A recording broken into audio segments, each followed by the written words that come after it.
یکی از بهترین روزای منه. امروز با اینکه هیچکی برام تو آلمان تولد نگرفت، امروز تولدمه و چون امروز برام هیچکس تولد نگرفت من خیلی ناراحت بودم. تا وقتی که من یه ویدیو گذاشتم که میتونید برید ویدیو که نه یه میم گذاشتم به اسم اینطوری بود که معلم جغرافی یا مثلا یادم نمیاد، برید ببینید خودتون.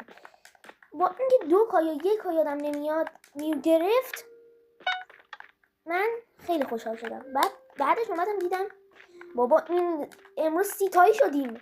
داداش من باورم نشد. رفتم مامانم گفتم 30 تایی شدیم. مامانم گفت خب چیکار کنم؟ خب اون نمیدونه که 30 تایی شدن چجوریه، چه حسی داره، ولی خب درک میکنم.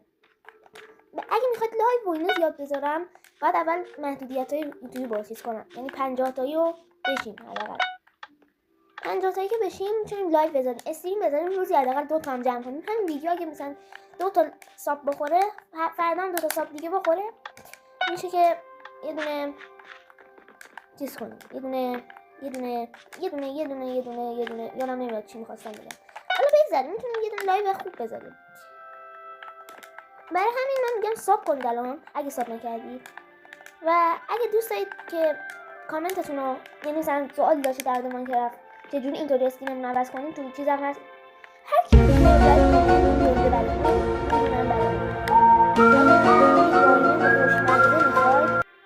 دایمن خوشمزه و خوشگل، هر کی ساب کنه این برامون میشه. بخش اسکین منم هنوز لود نشده.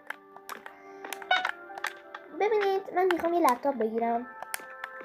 تو بلک فرایدی رفتم توی یه دونه مغازه آلمان و پولم نرسید راستش، خیلی گرون بودم. ولی اگه الان ما بشیم 100 نفر، یعنی 1000 نفر، من میتونم با جاوا، بدراک، همه هر دوشون ویدیو بذارم.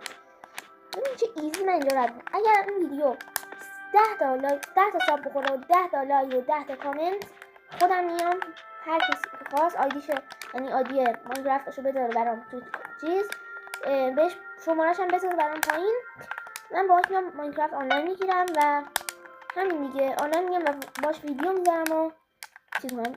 اینو بدونید که من اصلا چیتر نیستم. خب تا یه ویدیو دیگه، خداحافظ.